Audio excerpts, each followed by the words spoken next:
Blame ചെയ്യാൻ ഞാൻ എന്ത് തെറ്റ് ചെയ്തു എന്നുള്ള കാര്യം എനിക്കറിയില്ല. എൻ്റെ എവിഡൻസ് എൻ്റെ മുഖത്തുണ്ട്. അത് ഇപ്പോൾ എനിക്ക് മനസ്സിലായി. എൻ്റെ സഹപ്രവർത്തകർ എൻ്റെ കൂടെ നിൽക്കില്ല എന്നുള്ള കാര്യം എനിക്ക് പൂർണ്ണ ബോധ്യമായി. വിതുമ്പലോടെ അഡ്വക്കേറ്റ് ശ്യാമിലി, സഹപ്രവർത്തകർ കൂടെ നിൽക്കില്ലെന്ന് ബോധ്യമായത് അഭിഭാഷകരുടെ വാട്സപ്പ് ഗ്രൂപ്പിൽ ശബ്ദ സന്ദേശം. കാര്യമറിയാതെ കഥകൾ പ്രചരിപ്പിക്കുന്നുവെന്നും കരണത്തടിയേറ്റ അഭിഭാഷക. അഡ്വക്കേറ്റ് ബേലിൻ ദാസിന്റെ ജാമ്യാപേക്ഷയിൽ ഇന്ന് വിധി. വഞ്ചിയൂർ 12ാം കോടതി വിധി പറയും.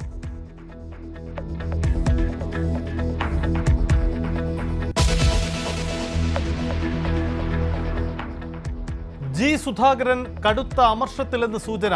കേസെടുത്തത് സർക്കാർ തലപ്പത്ത് നിന്നുള്ള നിർദ്ദേശപ്രകാരമെന്ന് വിലയിരുത്തൽ. ലക്ഷ്യം വരുതിക്ക് നിർത്തൽ. ഇന്നലെ തന്നെ കേസെടുക്കാൻ തലസ്ഥാനത്ത് നിന്നും ആലപ്പുഴ ജില്ലാ ആസ്ഥാനത്തേക്ക് എത്തിയത് തുടരെ വിളികൾ. അവശേഷിക്കുന്ന ബഹുമാനവും കളഞ്ഞു കുളിക്കരുതെന്ന് എച്ച് സലാം MLA.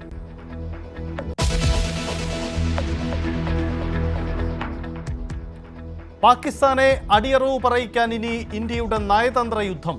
പാകിസ്ഥാനെ ഒറ്റപ്പെടുത്തുക ലക്ഷ്യം. സർവകക്ഷി സംഘവുമായി വിദേശകാര്യമന്ത്രി കൂടിക്കാഴ്ച നടത്തും. അമേരിക്കയിലേക്കും UK-യിലേക്കുമുള്ള സംഘത്തെ നയിക്കുക ശശി തരൂർ.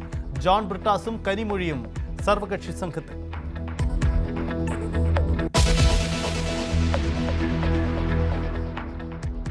ഇന്ത്യ നൽകിയ കനത്ത പ്രഹരം സമ്മതിച്ച് പാകിസ്ഥാൻ പ്രധാനമന്ത്രി ഷഹബാസ് ഷെരീഫ്. വ്യോമത്താവളങ്ങളിലെ ആക്രമണങ്ങൾ സമ്മതിച്ചു. ഇന്ത്യ തകർത്തത് 600 പാക് ഡ്രോണുകൾ.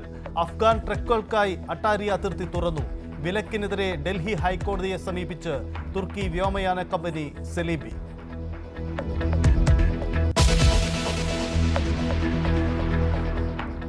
പശ്ചിമേഷ്യ വീണ്ടും കത്തുന്നു. ഗസയിൽ വീണ്ടും ഇസ്രയേൽ ആക്രമണം. വ്യോമാക്രമണത്തിൽ 100-ലേറെ മരണം.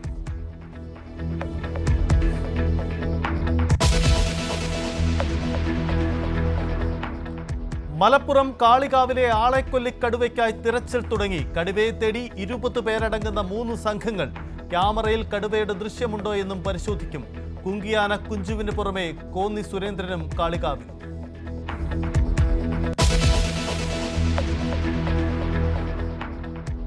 ED ഏജന്റ് ചമഞ്ഞ് പണം തട്ടിപ്പിന് പിന്നിൽ ആരല്ല? ഏജന്റ് പറഞ്ഞ സമയത്തു തന്നെ EDയുടെ സമൻസ് വന്നതെങ്ങനെ? അന്വേഷണം വിപുലമാക്കി വിജിലൻസ്. മുഖ്യപ്രതിയുടെ ഫോൺ കോളുകൾ കേന്ദ്രീകരിച്ചും അന്വേഷണം. പിടിയിലായത് കൊച്ചി തമ്മനം രാജസ്ഥാൻ സ്വദേശികൾ. ചാർട്ടേഡ് അക്കൗണ്ടന്റും അറസ്റ്റിൽ.